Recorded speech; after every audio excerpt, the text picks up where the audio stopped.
Class 8 SST geography. आज अपने को टॉपिक मिला है रिसोर्सेस। रिसोर्स, कोई भी चीज रिसोर्स कब कहलाती है? ये रिसोर्सफुल है, मतलब इसके पास सामान है, ये रिसोर्सफुल है। इसका मतलब है इसके पास सामान है, पावर है। यूटिलिटी का सामान है इसके पास। सामान मतलब काम का सामान। कोई काम का सामान हो उसको अपने रिसोर्स बोलना पड़ेगा। ऐसे फालतू का कोई सामान लिए बैठे है कोई, तो उसको रिसोर्स कैसे बोलोगे आप? उसको कैसे कहोगे कि ये रिसोर्सफुल आदमी है? ये नहीं कह सकते। तो रिसोर्स तो खाली आदमी के पास क्या, नेचर तो पूरी भरी हुई है रिसोर्स से। तो आज अपने क्या है कि नेचर वाले सामान, नेचर वाले रिसोर्स, आदमी ने जो पैदा किए रिसोर्स, आदमी के पास जो रिसोर्स है, मतलब जो काम का सामान है, वो अपने ज्योग्राफी में देखेंगे। तो रिसोर्स, कोई भी चीज रिसोर्स कब बन जाती है? कोई सामान रिसोर्स कब बन जाता है? रिसोर्सेस, दो चीजें होनी चाहिए, यूटिलिटी और वैल्यू। यूटिलिटी और वैल्यू।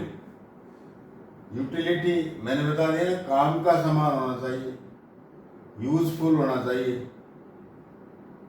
कचरा पड़ा है इकट्ठा कर, तो वो आपको रिसोर्स नहीं है। तो यूजफुल यानी उसकी यूटिलिटी होनी चाहिए। दूसरा जो फैक्टर रिसोर्स के लिए, वो वैल्यूएबल होना चाहिए। वैल्यूएबल का मतलब ये नहीं है कि उसके पैसे मिले, वैल्यू मिले। वैल्यू का यहाँ वाइड स्कोप है। वैल्यू मीन्स कोई भी, किसी भी प्रकार का कंसिडरेशन। कोई जरूरी नहीं कि पैसों का ही कंसिडरेशन हो। आप मान लो कोई लैंडस्केप, आप पहाड़ों पर गए और वहाँ क्या है कि बहुत, ये हिल स्टेशन के ऊपर इतना बढ़िया और लैंडस्केप है, वहाँ क्या है कि ऐसा लैंडस्केप है कि वहाँ जाने से बीमार आदमी स्वस्थ रहते हैं। बीमार आदमी स्वस्थ रहते हैं। तो हेल्थ वैल्यू होगी ना उसकी, कि वो हेल्थ कंसिडरेशन है, वो पैसा कंसिडरेशन नहीं है। वो लैंडस्केप देखा आपने सारा, उससे आपको हेल्थ का आनंद आ रहा है, तो उसको मतलब वैल्यू। कहने का मतलब है कि रिसोर्स की वैल्यू कैसे आप डिसाइड करोगे? सीधी सी बात है, यदि वो कोई आनंददायक चीज है जो सुकून देती है, वैल्यू देती है। पैसे आते तो सुकून आता है, तो वो पैसे वाला सुकून भी हो सकता है, इसके अलावा भी सुकून हो सकता है, वैल्यू हो सकती है। तो यूटिलिटी और वैल्यू दोनों होने चाहिए। वैल्यू का मतलब क्या है कि इकोनॉमिक वैल्यू होना जरूरी नहीं है, हो सकती है।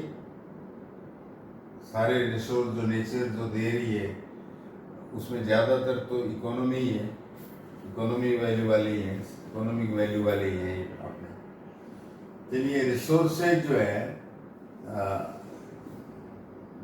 दो, हाँ मैं पहले ये बता देता हूँ आपको कि अपने स्टडी क्या है कि इस प्रकार से होनी चाहिए कि आप बाद में भी देखो तो एक छोटे से पेज के अंदर क्या है कि आपको सारा जो चैप्टर है याद आ जाए।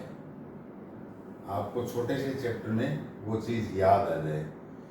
तो मैं कोशिश करता हूँ कि इसको, चैप्टर को ग्राफिक में लेकर आऊँ, ताकि आप ग्राफिक देखते ही, यानी डायग्राम या चित्र देखते ही फटाक से आपको, जैसे आज रिसोर्स का चल रहा है तो इसका ग्राफिक ये बना है, जिससे देखते ही आपको पता लग जाएगा कि अच्छा ये बात नहीं, इस वजह से।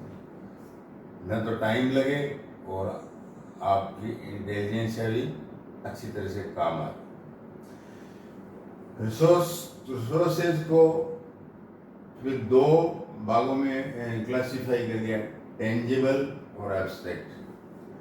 टेंजिबल का मतलब है कि एक प्रकार से यूं समझिए हार्डवेयर जिसको कहते हो आप, जिसको टच किया जा सके, फिजिकली देखा जा सके, टच किया जा सकते, महसूस किया जा सकते फिजिकली।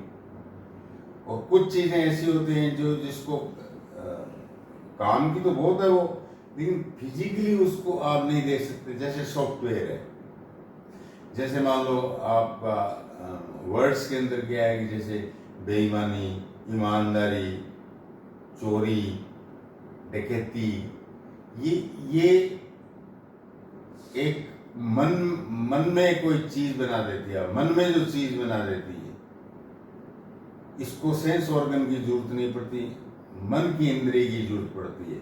ऐसी चीज को आप एब्स्ट्रैक्ट बोलते हो। जैसे थॉट्स है, विचार है,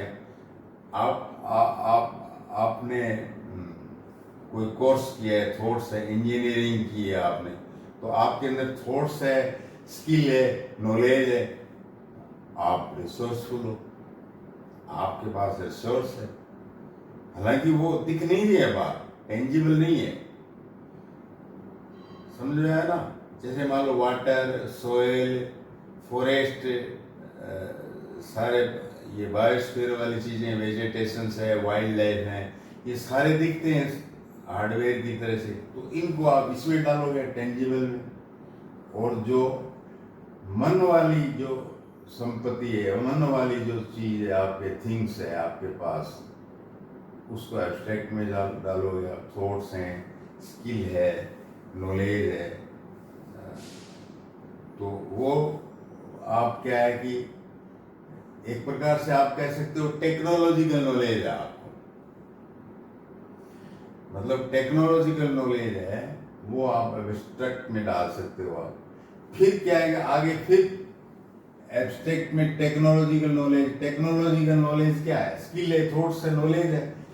इस थॉट्स, स्किल, नॉलेज को जब अपने हिस्टोरिकल व्यू से देखें तो सबसे पहले आदमी ने क्या है कि टेक्नोलॉजी, फायर की खोज में उसके पास आई, आग की, अग्नि की, फायर की इसने डिस्कवरी की,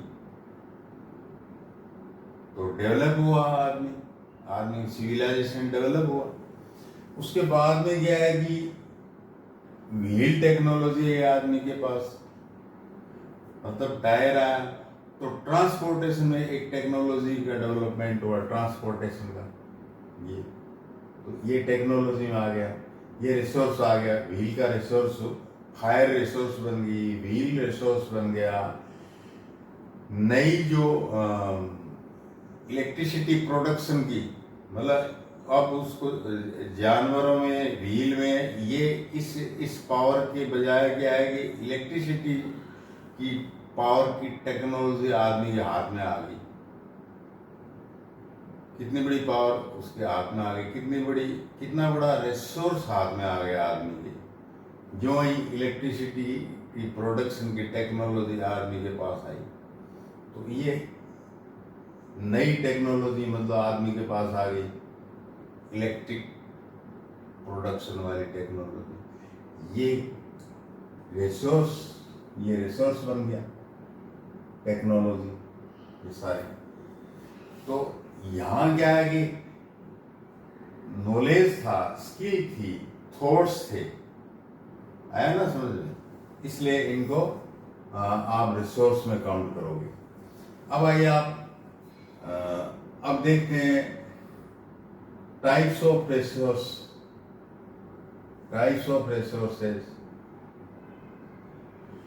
टाइप्स ऑफ रिसोर्सेज में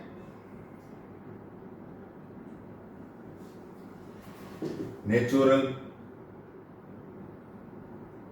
देखिए एक नंबर पर नेचुरल टाइप के रिसोर्स, दूसरे पर मैन मेड रिसोर्स, तीसरे पर खुद मैन स्पेशल मैन जो इस तरह का कोई, वो खुद मैन।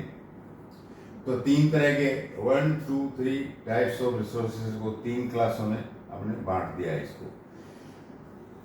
नेचुरल रिसोर्सेज की बात ही कुछ और होती है।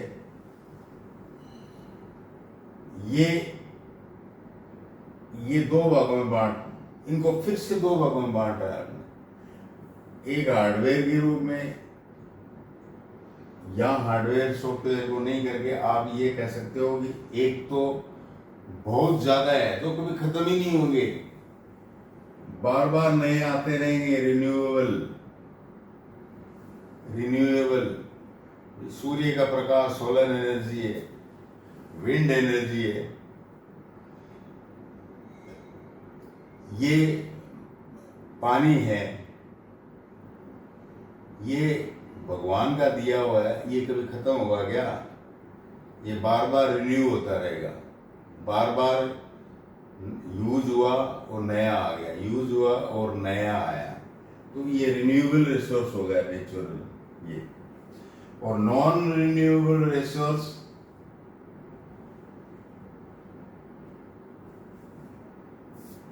लिमिटेड स्टॉक है, ज्यादा मत बरतिए इसको, अगली पीढ़ी के लिए भी रखिए। सारा का सारा स्टॉक तुम ही कंज्यूम कर जाओगे क्या? क्यों? मैंने क्यों बोला?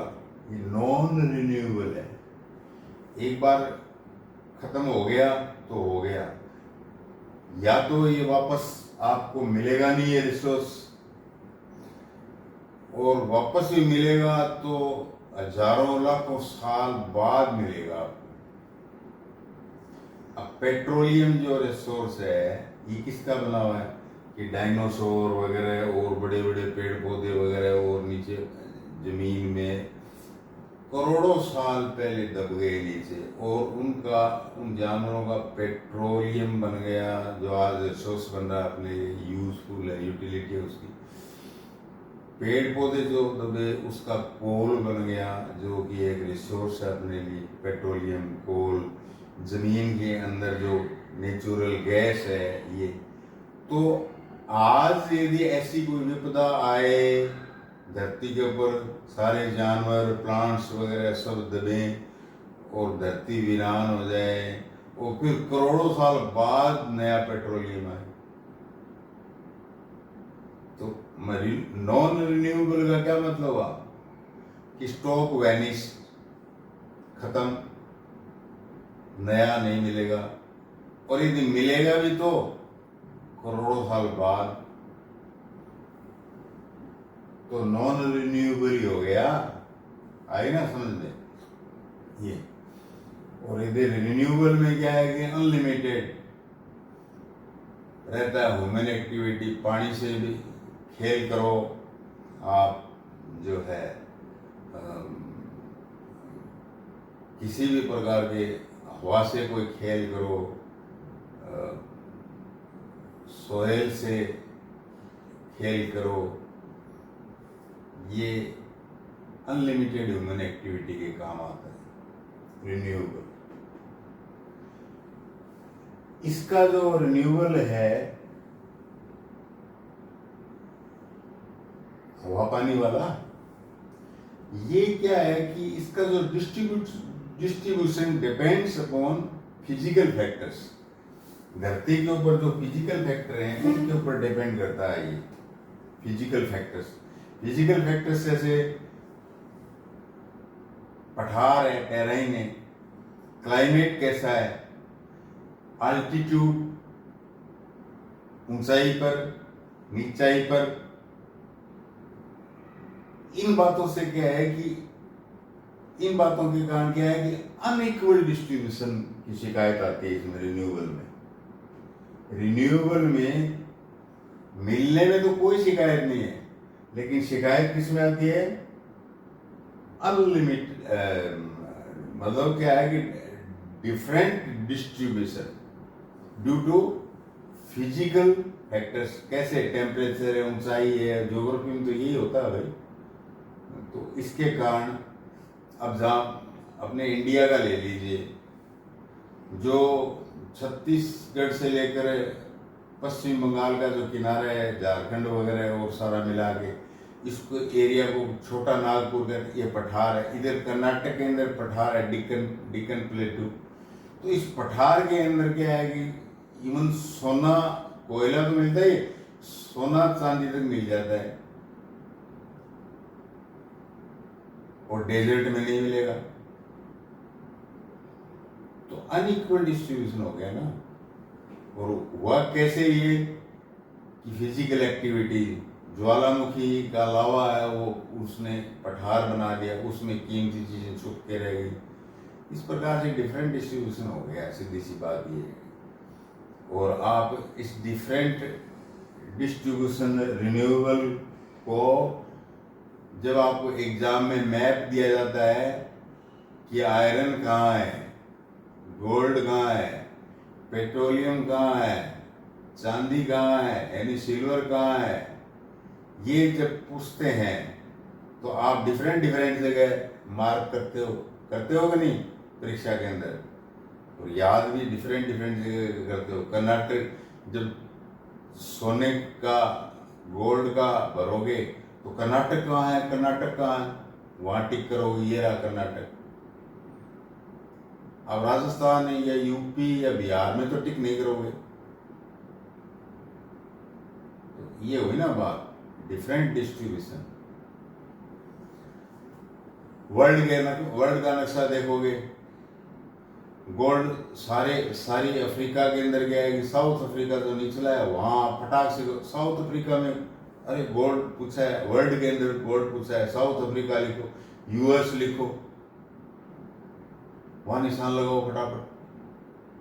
और देशों में तो आप निशान नहीं लगाते, वो नेशंस में। मतलब क्या हुआ कि फिजिकल फैक्टर्स के कारण जो रिसोर्स हैं उनका अनइक्वल डिस्ट्रीब्यूशन होता है, रिन्यूअल वाले मामले में भी। और नॉन रिन्यूएबल जो है इसमें भी अलग अलग जगह पर अलग अलग है सारे सोर्स। इसमें भी कोल, पेट्रोलियम वगैरह वगैरह आप अलग अलग निशान लगाते हो। ये तो खत्म हो जाएगा तो हो जाएगा, वापस नहीं आने का, ये बात है।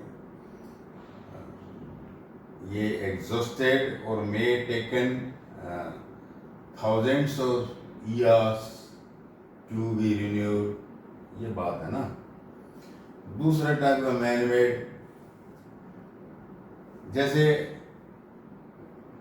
रिसोर्स की जब यूटिलिटी की टेक्नोलॉजी जान जाते हैं ना, तब वो चीज रिसोर्स बनती है।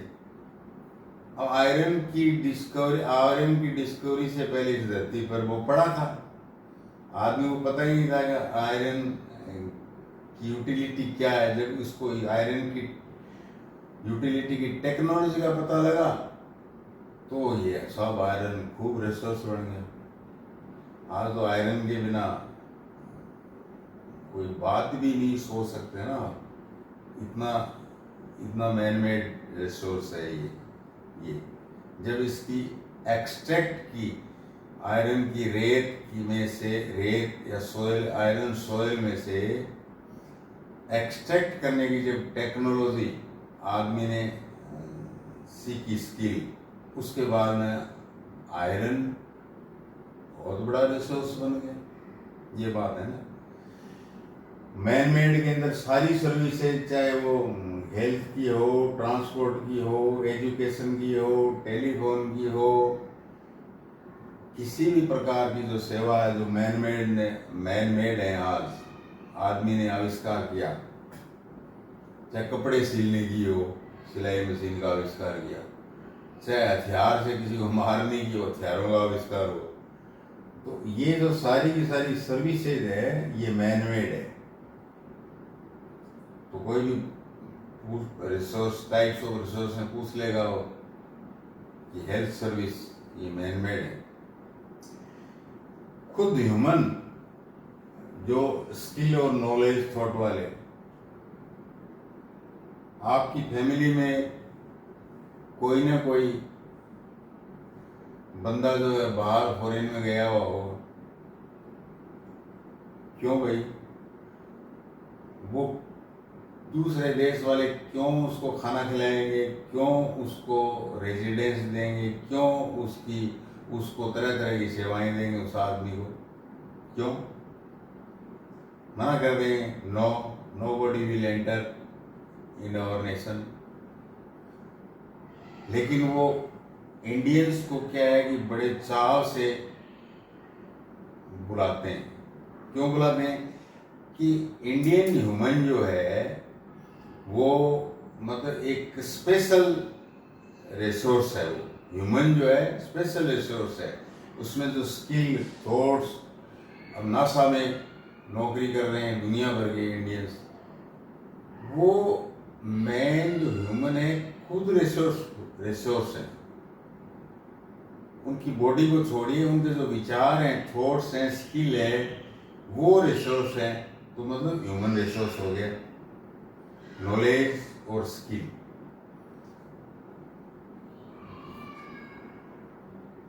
ये जो ह्यूमन रिसोर्स है इसको और बढ़िया कैसे बनाया जा सकता है? How can make it better in a progressive manner? कैसे बना सकते हो? आदमी की हेल्थ का ध्यान रखो, एजुकेशन का ध्यान रखो, तो क्या है कि वो आदमी जो रिसोर्स है वो और ज़्यादा निखर कर आएगा, और ज़्यादा निखर कर आएगा। बड़ी बड़ी कंपनियां होती हैं, कंपनी है, सेवाएं जहाँ कंपनी है ह्यूमन रिसोर्स। इंडिया में तो ऐसा चलन नहीं है, लेकिन जापान है, यूएस है, आपका ब्रिटेन है, वहाँ आपको वर्क पर जाना ही जाना है। तो फैमिली को कौन संभालेगा? कि नहीं, आप यूजफुल रिसोर्स हो, आप तो काम करो। फैमिली में क्या दिक्कत है वो आप कंपनी का जो मैनेजमेंट है वहाँ आप दर्ज करा दीजिए। वहाँ से क्या अलग से आदमी जाएंगे। इवन वाइफ की डिलीवरी हो रही है तो डिलीवरी करने के लिए क्या है कि वहाँ स्टाफ जाएगा, लेकिन आप तो रिसोर्स हो, आप कंपनी में काम कर रहे होते हो उसमें। तो ह्यूमन रिसोर्स जो है ये इसकी क्वालिटी और बढ़िया बनाई जा सकती है यदि उसको इस प्रकार की हेल्थ सर्विस दी जाए, एजुकेशन से सर्विस दी जाए। उसके बच्चों को फ्री पढ़ाई कंपनी फ्री कर रही है, उसका हेल्थ चेकअप फ्री किया जा रहा है, तो क्या होगा? उसमें नौकरी करने स्किल देने वाला जो है वो रिसोर्स है और बढ़िया निखर कर आएगा। ये टाइप्स ऑफ रिसोर्स हैं, नेचुरल, मैन मेड, ह्यूमन। आ गया समझ में? तो कोई भी चैप्टर हो, कोई भी बात हो, कोई भी लेसन हो, तो पहले तो इंट्रोडक्शन के रूप में अपने पढ़ते हैं, इंट्रोडक्शन के रूप में पढ़ते हैं। फिर उसकी डिटेल देखते हैं। जैसे रिसोर्स है तो डिटेल चल रही है अभी, क्या है ये रिसोर्स वगैरह वो। फिर क्या है कि इसके जो लास्ट में जो इसका हानि और लाभ देखते हैं और वाइंड अप कर देते हैं। रिसोर्स के मामले में कंजर्विंग रिसोर्स, कंजर्विंग शब्द बार बार आएगा ज्योग्राफी के अंदर। कंजर्विंग का मतलब क्या हुआ? सेव, सेव, बचाओ। रिसोर्स को यूं ही बर्बाद ना होने दो, उसका अच्छी तरह से 100% यूज करो। समझ में आया ना? इसका मतलब होता है कंजर्विंग रिसोर्सेज। तो जहां भी बचाओ बचाओ जहां भी आएगा, इसका मतलब है कि लेसन का लास्ट चल रहा है। बचाओ, क्या बचाओ? Resources, conserve the resources. इस बचाओ के अंदर अपनी क्या ड्यूटी है? आपकी क्या ड्यूटी है भाई? बचाओ में आपकी क्या ड्यूटी है? आप ज्यादा से ज्यादा जो रिन्यूएबल रिसोर्स है वो यूज करो। नेचुरल में रिन्यूएबल रिसोर्स है वो ज्यादा से ज्यादा यूज करो।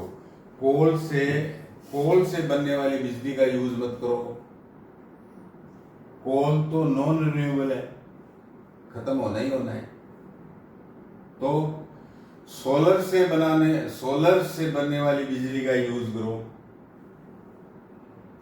विंड मिल से बनने वाली बिजली का यूज करो, रिन्यूएबल रिसोर्सेज यूज करो।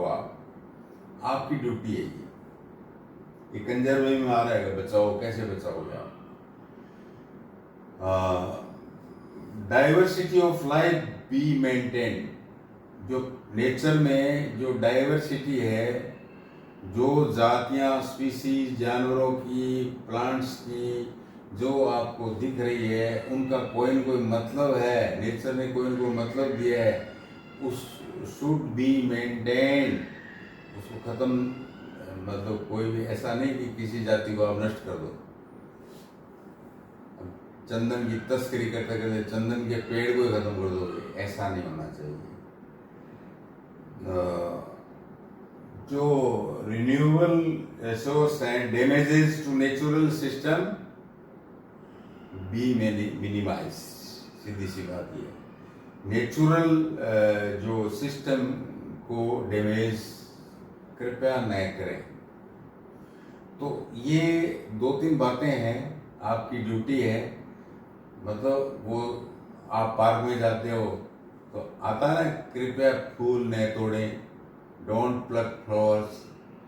तो ये एक प्रकार से ये नेचर ने तख्ती लगाई है, ये डाइवर्सिटी को आप खत्म ना करो, रिन्यूएबल रिसोर्स को ही यूज करो, और नेचुरल सिस्टम को आप डैमेज नहीं करो प्लीज। तो रिसोर्स कंजर्व हो जाएंगे। दूसरी चीज क्या है कि एक शब्द आता है, ये एग्जाम में बहुत पूछ लेते हैं, ये sustainable development. Sustainable development, sustain करो, खराब मत करो। डेवलपमेंट का मतलब है कि रिसोर्स को इस प्रकार से यूज करो कि अपनी लाइफ स्टाइल जो है, अपनी लाइफ क्वालिटी है, वो भी डेवलप हो, इनहेंस हो, और रिसोर्स भी उस लाइफ को बराबर सप्लाई में मिलते रहे। ये एक प्रकार का इंटीग्रल राम झमेला हो गया। मतलब आपकी क्वालिटी ऑफ लाइफ भी एनहेंस हो, और रिसोर्स जो है नेचर के, वो भी साथ में मिलते रहें। तो इस प्रकार के डेवलपमेंट को सस्टेनेबल डेवलपमेंट कहते हैं। इस प्रकार के डेवलपमेंट को इंटीग्रल डेवलपमेंट कहते हैं। इसके ये कैसे how can we adopt sustainable development, right? लिखो इसके ऊपर कि सस्टेनेबल डेवलपमेंट कब होगा। इसको मिटा है, ये तो ड्यूटी तो आपको याद रहेगी है। रिसोर्स बचाने का है, सस्टेनेबल डेवलपमेंट देखना आपने। एक तो क्या है कि रेस्पेक्ट करो, सारे जीव जंतुओं का रेस्पेक्ट करो, समझ में आया ना?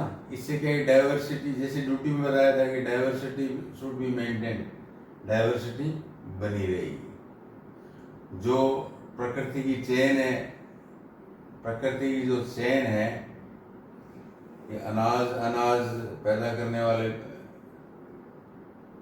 प्लांट्स, अनाज को खाने वाले चूहे, चूहे को खाने वाले स्नैक्स, और स्नैक्स को खाने वाले वल्चर। तो ये जो चैन है, आप आदर करो इसकी। चूहे भी जिंदा रहे, वल्चर भी जिंदा रहे, सारे। Respect to all living beings, quality,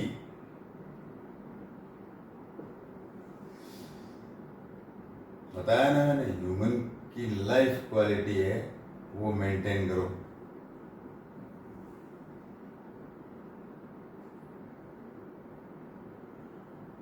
इसके साथ साथ जो है डाइवर्सिटी ऑफ जो लाइफ ऑन अर्थ है, पेड़ पौधे जानवर, इनकी जो डाइवर्सिटी है उसको किसी को खत्म नहीं होने दो। वैसे तो वैसे ही बात होगी respect. Minimize the depletion of resources,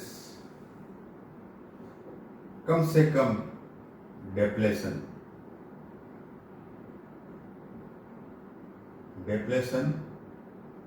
कम से कम।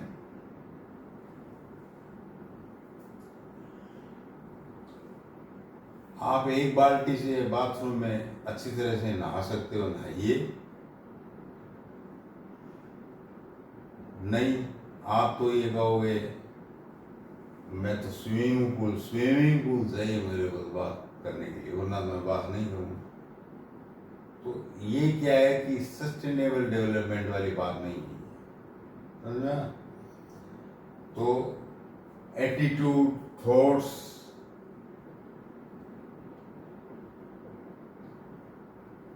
आप के जो विचार हैं वो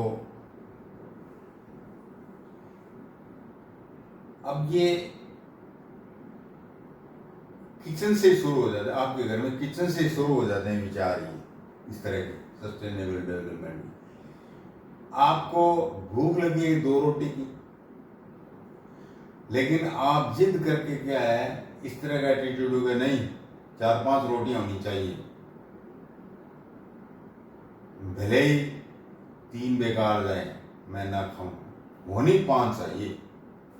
तो ये क्या है कि सस्टेनेबल डेवलपमेंट वाला एटीट्यूड नहीं है आपका। वो कहते हैं ना अपने इंडियंस के अंदर कि भोजन उतना ही लो जितना भूख को खाया जाए, झूठा कभी नहीं छोड़ने का। ये विचार कैसे, एटीट्यूड कैसा है, ये थॉट्स, ये सस्टेनेबल डेवलपमेंट वाला थॉट है। समझ में आया ना? और कम्युनिटी को मतलब ये जैसे झूठा नहीं छोड़ना, पूरी कम्युनिटी को आप क्या है इनहेंस करो केयर करने के लिए। पूरे परिवार में कोई भी सदस्य इस तरह का कोई झूठा छोड़ता है तो उसको क्रिटिसाइज करो। वो इस तरह का काम करता है तो मतलब कम्युनिटी में, पूरी कम्युनिटी में इस तरह के विचारों को फैलाओ। तो इन 6 पॉइंट्स को मिला के पूछा जाए कि सस्टेनेबल डेवलपमेंट क्या है, कोई पूछ ले सस्टेनेबल डेवलपमेंट क्या है,